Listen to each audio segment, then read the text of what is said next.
Disease Treatment Trial, or ACCT-1, was started in February 21st of this year, and it was a randomized placebo-controlled trial comparing the Gilead drug remdesivir with a placebo.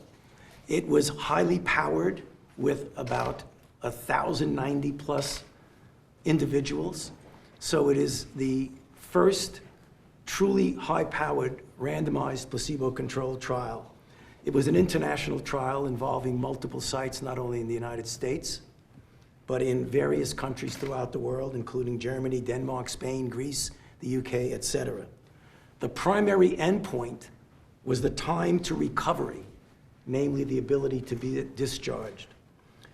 When you have a study like this, we have a data and safety monitoring board which looks at the data. And they are independent, so there's no prejudice on the part of the investigators because they're doing the trial or the drug is from a certain company. The Data and Safety Monitoring Board on Monday afternoon contacted me on April 27th, first on Friday, the week before, and then again on April 27th, and notified the study team, namely the multiple investigators who are doing the study throughout the world, that the data shows that remdesivir has a clear-cut, significant, positive effect in diminishing the time to recovery. This is really quite important for a number of reasons, and I'll give you the data. It's highly significant. If you look at the time to recovery being shorter in the remdesivir arm, it was 11 days compared to 15 days. And that's a p-value for the scientists who are listening of 0.001. So that's something that, although a 31% improvement doesn't seem like a knockout 100%, it is a very important proof of concept. Because what it is proven is that a drug can block this virus. And I'll give you an example in a moment of why we think, looking forward, this is very optimistic. The mortality rate trended towards being better in the sense of less deaths in the remdesivir group. 8% versus 11% in the placebo group. It has not yet reached statistical significance, but the data needs to be further analyzed. The reason why we're making the announcement now is something that I believe people don't fully appreciate. Whenever you have clear-cut evidence that a drug works, you have an ethical obligation to immediately let the people who are in the placebo group know so that they could have access. And all of the other trials that are taking place now have a new standard of care.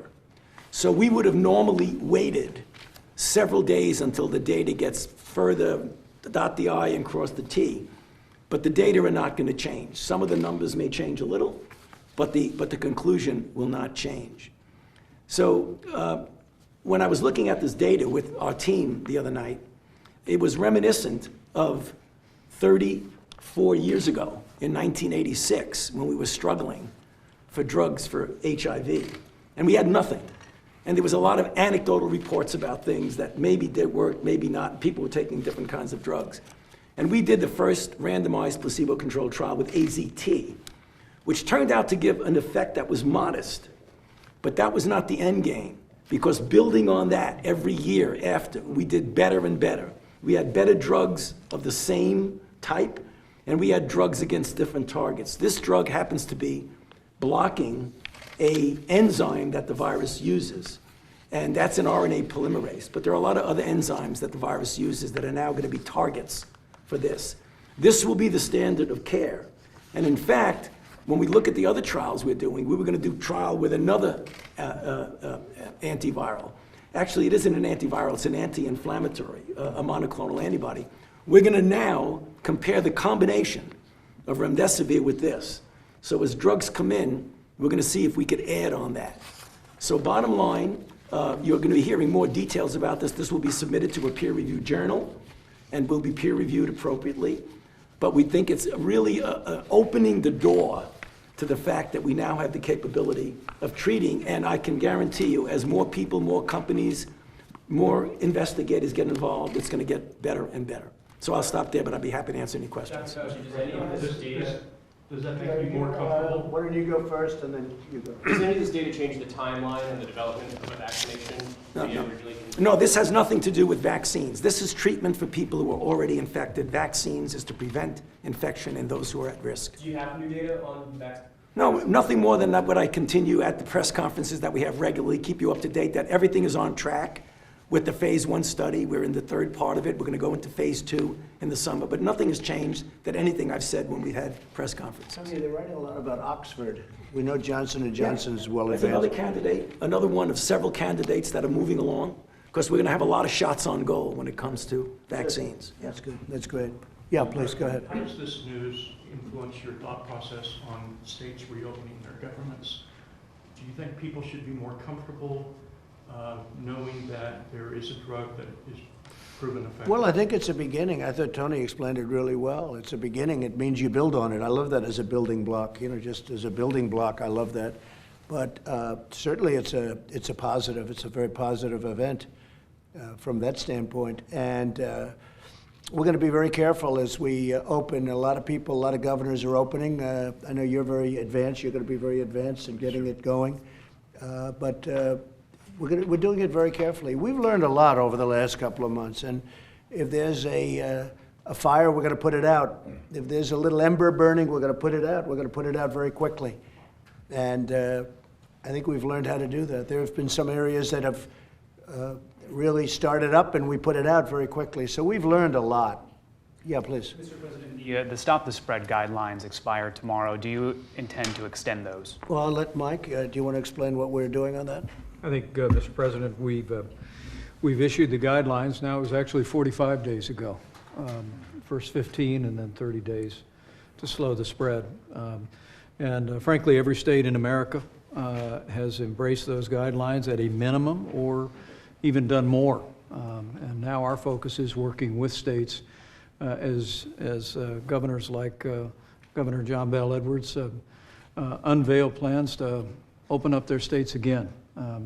And the new guidance that we've issued is guidance for how they can do that safely and responsibly. And so not only the gating criteria for when we believe it's appropriate for states to enter phase 1 are included, but also the very specific guidelines for when states open and how they can open as the President said, in a safe and responsible way are included in the President's guidelines for Open Up America again. So the current guidelines then will not be extended after tomorrow? The current guidelines, I think you can say, are very much incorporated in the guidance that we're giving states to open up America again, but maybe, Mr. President, And I think a way of saying it, they'll be fading out because now the governors are doing it. I've had many calls from governors, Governor of Texas, Greg Abbott, and many governors, Tennessee, Arkansas. We're speaking to a lot of different people, and they're explaining what they're doing, and I am very much in favor of what they're doing. They're getting it going, and we're opening our country again. Do you want to explain that, please? Yeah, I think you could see from California, they made slow the spread the phase 1 of their 4 phases. So every governor is adapting both currently where we are and moving forward of how to move through phase 1, phase 2, phase 3. So if a governor feels like they haven't met the gating criteria, some of them have made that their own first phase 1 and some of them have made it phase 0. So we've been very encouraged to see how the federal guidelines have helped informed, or at least provide a framework for governors in moving forward all the way through from what they now call either phase 0 all the way through phase 3. And Ron DeSantis, as you know, governor of Florida, was here yesterday, and he gave, I thought, a really good presentation of how he's doing it, what he's doing, how he's opening. You might have seen it. I did. And he did a very good job. I thought, really a very good Mr. job. President, I would say that if you look at the plan that you had put out for 30 days to stop the spread, the mitigation measures that you promoted in that plan are carried forward in the right. guidelines for reopening. And so it's sort of a seamless way to do it by keeping those mitigation measures in place that you need to as you reopen, especially for the vulnerable population. So it's really, I would agree with the Vice President that it is carried forward, not just theoretically, but expressly in the document that you gave us, and I And thank you. thank you for mentioning the vulnerable people, because we've made it clear from over the last 8 weeks that there was certain risk groups that were particularly vulnerable to serious disease. That has held up. We see in most of reports about 95 to 96% of the individuals with serious disease and hospitalizations are still in those groups. I think in a way that's reassuring, but it also should be a message to all of our vulnerable populations, as we have said for the last 8 weeks in phase 1 and in phase 2, as well as in slow the spread. We've been very clear about them continuing to shelter and those families protecting them from becoming infected. Mr. President, what are you hoping to learn about China and the World Health Organization with this investigation you've commissioned with the intelligence agencies? Right, it's coming in, and I'm getting pieces already, and we're not happy about it. And we are by far the largest contributor to WHO, World Health, and they misled us. I don't know, they must have known more than they knew, because they came after what other people knew that weren't even involved. We knew things that they didn't know, and either they didn't know or they didn't tell us, or, right now they're literally a pipe organ for China. That's the way I view it. So we're seeing and we're looking and we're watching. And again, we give $500 million. We have over the years from 400 to 500 for a long time, for many years. And China is giving $38 million. And yet they seem to work for China. And they should have been in there early. They should have known what was going on. And they should have been able to stop it when you talk about stopping the spread or stopping the embers, that could have been stopped there. And then why did China allow planes to fly out, but not into China, but they allow planes to come out? And planes are coming out of Wuhan, and they're going all over the world. They're going to Italy, very, very big time to Italy. But they're going all over the world, but they're not going into China. What was that all about? So we had you'll hear. We're coming up with a very distinct recommendation, but we're not happy with it. We're not happy with it.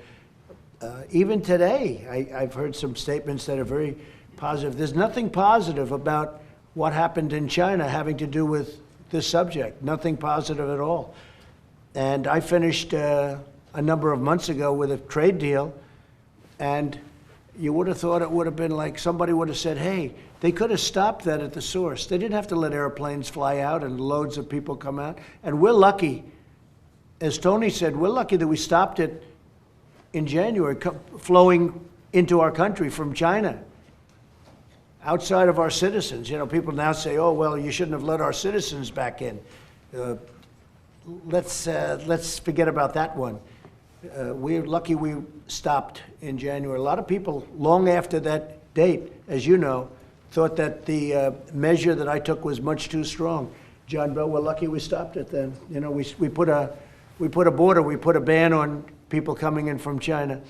So we'll have a recommendation pretty soon, but we are not happy with the World Health Organization. But just to clarify, a recommendation on what? On the World Health Organization, or a recommendation on China? What do you On mean? World Health with China to follow. Mr. President, can I ask a question of Dr. Fauci? There was also a study out of China of remdesivir that came out today that didn't find a significant statistical significance with the treatment. I'm wondering if you saw that. It was a Lancet study, and why that. Yeah, it's an underpowered study, and it's not the kind of study that's the reason why I was very explicit in saying this is a randomized controlled, placebo-controlled trial that's powered to the tune of over 1,000 in hospitalized patients. And the endpoint was a clear endpoint, the time that you essentially are discharged, and the secondary endpoint to death. So even though, I don't like to poo-poo other studies, but that's not an adequate study, and everybody in the field feels that. Mr. President, what can you do to help businesses with liability issues as workers come back in states that have opened up? Well, as you know, we just worked with the meat processors, and if you think about it, a form of delivery, we have tremendous product, we have ample supply, but there was a bottleneck caused by this whole pandemic, and it was potentially pretty serious. And I just got off the phone with the biggest in the world, the biggest distributors there are, and the big companies that you've been reading about. They are so thrilled, they're so happy They're all gung-ho, and we solved their problems. We unblocked some of the bottlenecks, and I'm sure you've seen it. I'm sure you've heard. I spoke to him about 2 hours ago, signed something very important last night in terms of Defense Production Act. And it was very important. They were so happy. They're like, it's like a new business for them. They were being very unfairly treated, very unfairly treated. So the farmers are very happy, and the ranchers, and the companies that we're talking about. You know the ones I'm talking about, because they've all become very well known. They were well known anyway. They're big companies, but they're now being treated fairly. They're thrilled, and that whole bottleneck is broken up. So the Defense Production Act protects them from Well, we liability? use it. That's what we did. We used it, and it helps them greatly to do what they have to do, because they're ready to do it, but they needed some help. How do you protect the workers, though, in those plants? What are you doing to protect Well, we're them? doing that. We're going to have a report on that probably this afternoon. We're going to have good form of protection, and through quarantine, when we find somebody that's not, they're going to be very careful. They are, as to who's going into the plant, and the quarantine is going to be very strong. And we're going to make people better when they have a problem. We're going to get them better. Hopefully, they're going to get better. You know, we have a very good record of having people getting better. A lot of people don't talk about that, John Bell, where people go in statistically, but you don't read about the tremendous success we've had. We're just about #1 in the world in terms of success. Germany's doing well, we're doing well. A couple of countries are doing okay, but we're doing very well. So the statistics are very good on that, so we're gonna get them better. Yes, Steve? Just a quick follow-up to Dr. Fauci. When might we see remdesivir on the market? How soon might we see that? Well, right now, it's happening that the FDA, literally as we speak, is working with Gilead to figure out mechanisms to make this easily available to those who need it. With regard to getting to the market, will obviously have to be approved by the FDA for licensure, and the FDA is very well aware that this is something that is very important, so I'm sure they're going to be moving very expeditiously. But I can't give you a date. Tony, would this be used in the earlier phases or in the late phases? Again, thank you for that question, because there are a lot of different permutations. This is in hospitalized patients, and the endpoint was the time to discharge. So it's unclear yet right now from this study whether or not it would be better for early. We don't know. It could be. But we only make statements about what we've proven. And the only thing that's been proven now is in hospitalized patients. So good question, but we don't have the answer yet. Thank you. Mr. President, fiscally speaking, GDP shrinks 4.8%. Curious your reaction on that, and what, if anything, you want to see out of another possible stimulus package? So if you look at what's going on in the market, where the market's at 24,000, and this came from us blind. We never knew. We had the greatest economy ever in the world, in the history of the world. We had the best economy. I say it openly. Nobody even challenges it. And they would if they thought I was wrong. We had the best economy ever, and we're going to have it again. What happened is, look at the market today, 24,000, above 24,000, I think, Kevin. In fact, I'll ask you to say a couple of things about that.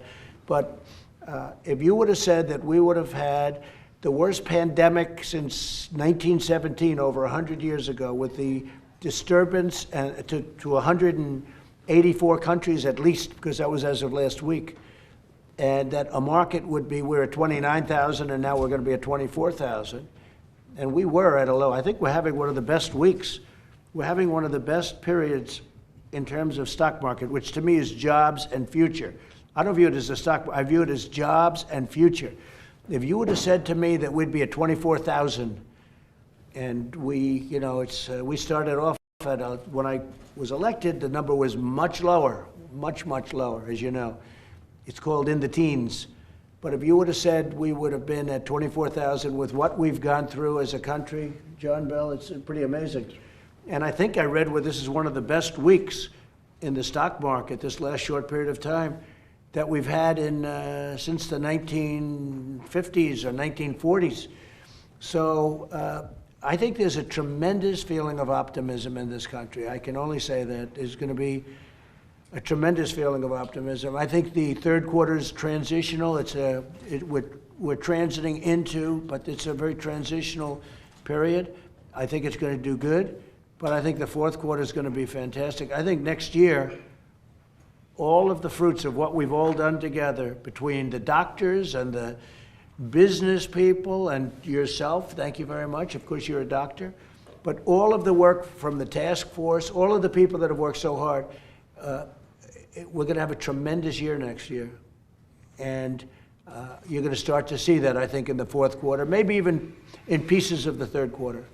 But that's, again, very transitional. Mr. President, spending, though, is there a day of reckoning coming with over $2 trillion spending? No, it's about growth. It's about growth. We're going to be in great shape because we're growing.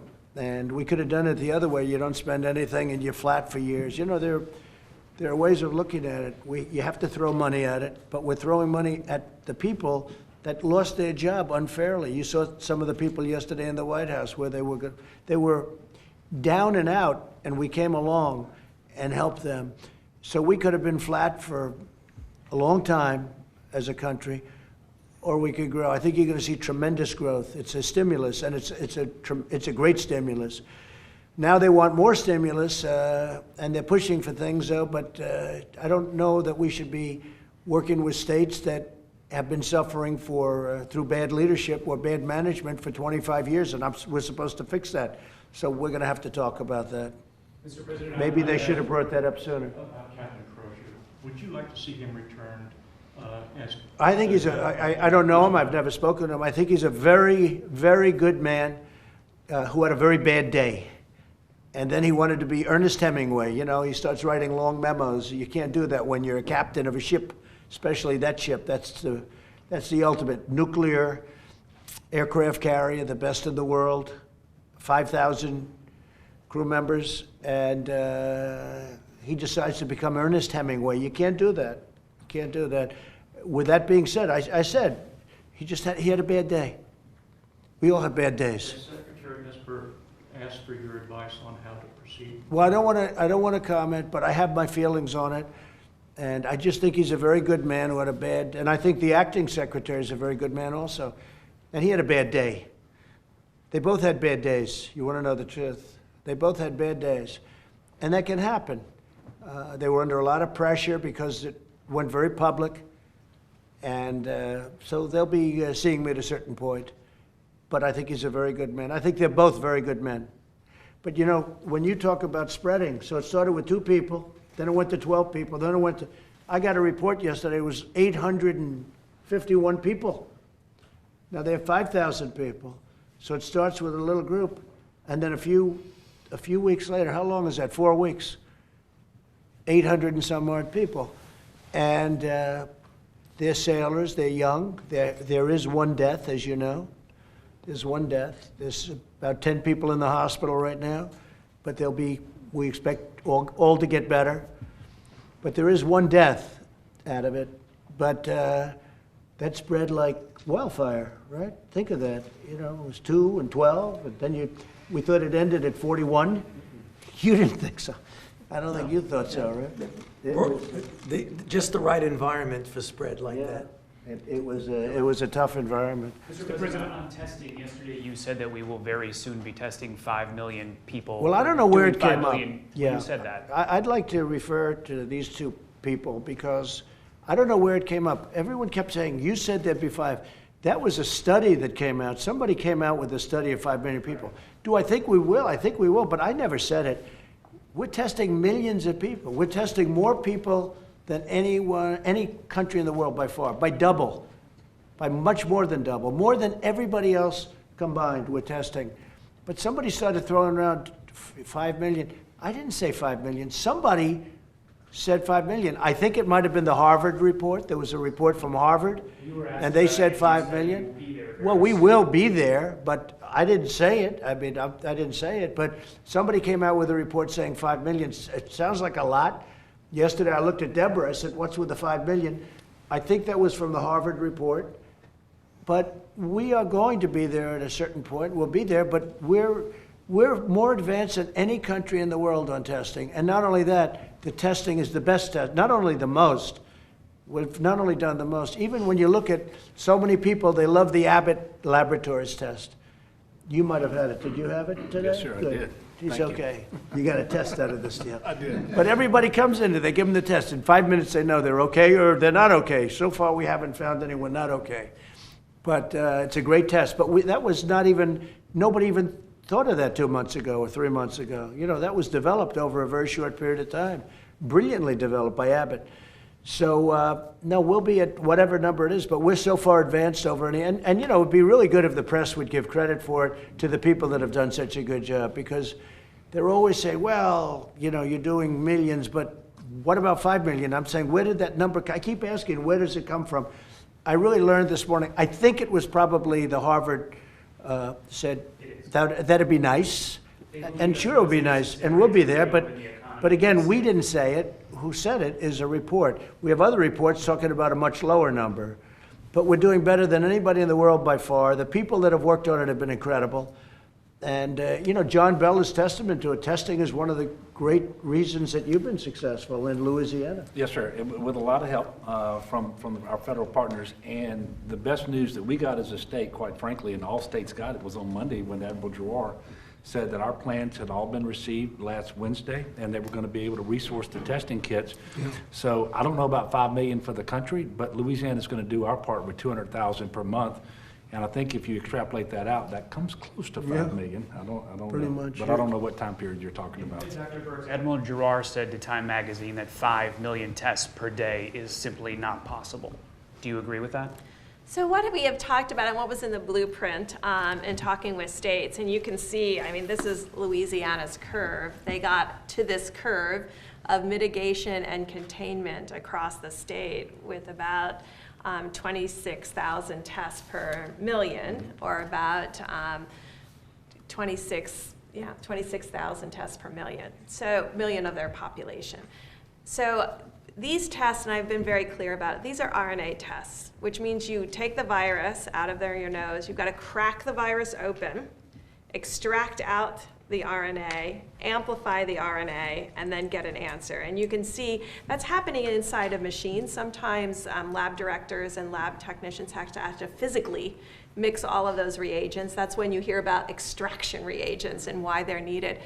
And so what we had in the blueprint is really a call to action to really work on developing antigen tests like we use for flu. Because when you're using an antigen test in a doctor's office, then you can get to potentially that number. I'm not sure we need that number. I don't want to validate that number, but I'm saying is with this current test and the complication of how it has to be run, that's not physically possible, and I think that's what Admiral Giroir was speaking to. But as we talked about ID Now, we continue to develop more testing and different platforms. But I think we do need that kind of new breakthrough to a new technique, a new measurement to get to the kind of numbers that Harvard's talking about. But I think we've made it clear all along that states have controlled and mitigated with the current number. And as you heard from the governor, he didn't shut everything down. There was still, he has a curve like this with still a significant number of Louisianans working. So I think what every governor is working on is how do I get the most people I can back to work and still maintain high level of safety. And I think what's the roadmap and the criteria and the testing come together to create that. This will not be a testing alone piece. And as you just heard about the Roosevelt, and I bring this up every time, this asymptomatic spread will be important. And we just heard about 800 cases, 10 or less than 10 in the hospital, or 10 to 15 in the hospital. 800, 10 or 15 in the hospital. If you're only diagnosing symptomatic cases, you may be missing a large part of the spread. And I think that's why strategically using testing in a new way, a monitoring way to proactively find asymptomatic individuals, particularly when they surround our most vulnerable groups, whether it's Native Americans or long-term care facilities. We want governors to simultaneously work on finding the cases, as they did so superbly, and then work on a proactive measurement to find the asymptomatic cases. And I think those two pieces have to come together. And I think that's what's in the blueprint. That's what we're having the calls with the states with, and really see how do we effectively use our current testing capacity to ensure we're both monitoring and diagnosing. And you know what's interesting about that number is that I remember when we did 1 million, we said, we just did 1 million. And the media said, oh, when are you going to do 2 million? I said, soon, pretty soon. Then we do 2 million. And then they said, when are you going to do 5 million? In other words, it's sort of a setup, because no matter what, and by the way, when we hit 5 million, when are we going to hit 10 million? It's a little bit of a trap. You know, it's called the media trap. It pertains to me, it doesn't pertain to other people, but it's what I've had to experience for 5 years. Is there a number that indicates to you that it is safe? Well, I don't know. for I heard the states to 5 be million open? is totally unnecessary. Now, that doesn't mean we're not going to hit it pretty easily, but again, I think it's a media trap. I think the number, you know, I've just, all I know is this. President Moon of South Korea, because we've heard a lot of good things about South Korea, have good relationship. He called me to congratulate me on the testing. He said, your testing is the greatest in the world. How did this happen? I kept hearing about South Korea, South Korea. And he said, I want to just tell you that what you've done with testing is incredible. Okay? So our people should be congratulated. And what they'll do is, no matter what, if we test, as they say, 325 million people, they're going to say, when are you going to test them twice? Okay? So, you know, it's a trap. It's really a media trap. But that's okay. Look, we are better than anybody in the world on testing. We have tested more than anybody in the world, and we have the best tests in the world. And that's been all developed over the last couple of months, because we started off with nothing. We had nothing. We had absolutely nothing. And that included ventilators, and that included, I always say the cupboards were bare. They were bare in the military, and they were bare medically in terms of pandemics or epidemics or whatever you want to call it. So our people have done an incredible job. Yeah. Mr. President, concerning WHO, do you think that China is playing a better game in terms of soft power?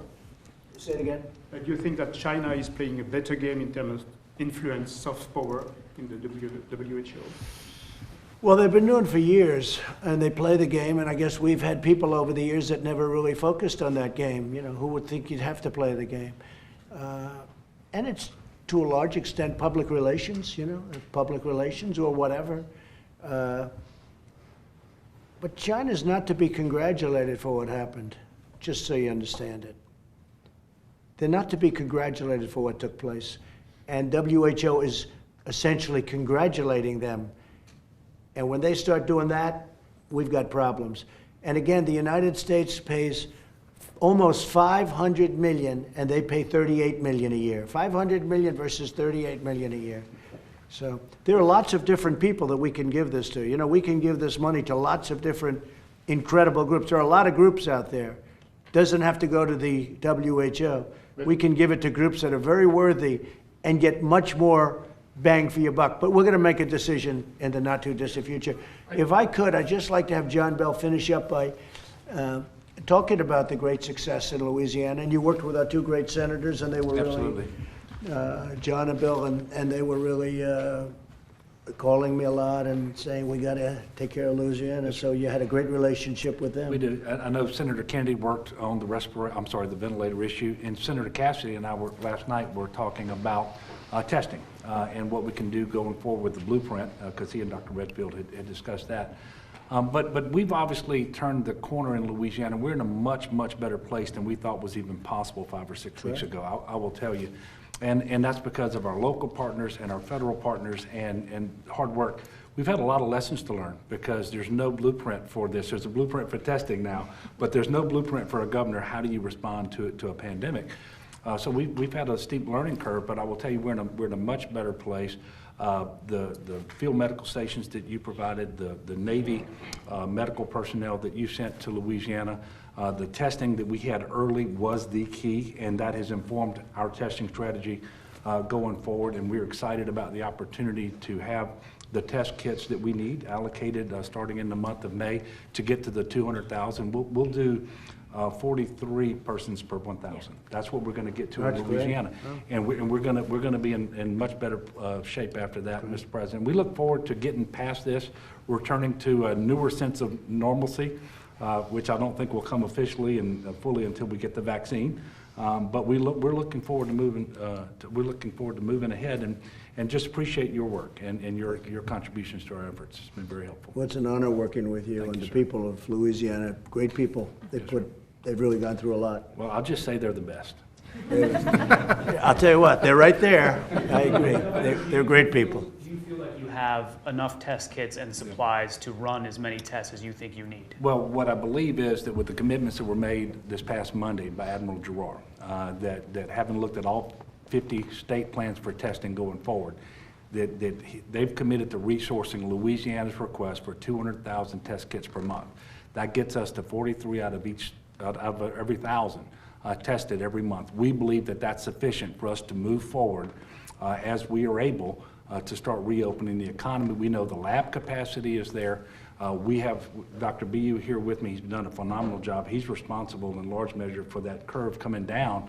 And so we feel pretty good at that level. And that's one of the reasons I wanted to be able to come up here today at the President's invitation to thank him for that commitment. Because this, I'm only speaking for myself, but having been part of all the calls with the governors, this is the big piece that we've been looking for. And with that commitment, we really feel much better about going forward. That's great. Great job. Would you like to say something, Doctor? We know the importance of testing. We can't treat what we don't find. And early on, we knew that we had a problem and we knew that we needed to surge our testing. And so we were grateful to have that support, especially in the epicenter in New Orleans, in the parishes right around there, so that we could get a sense of what's going on with COVID. And then we've continued that pattern through the rest of the state.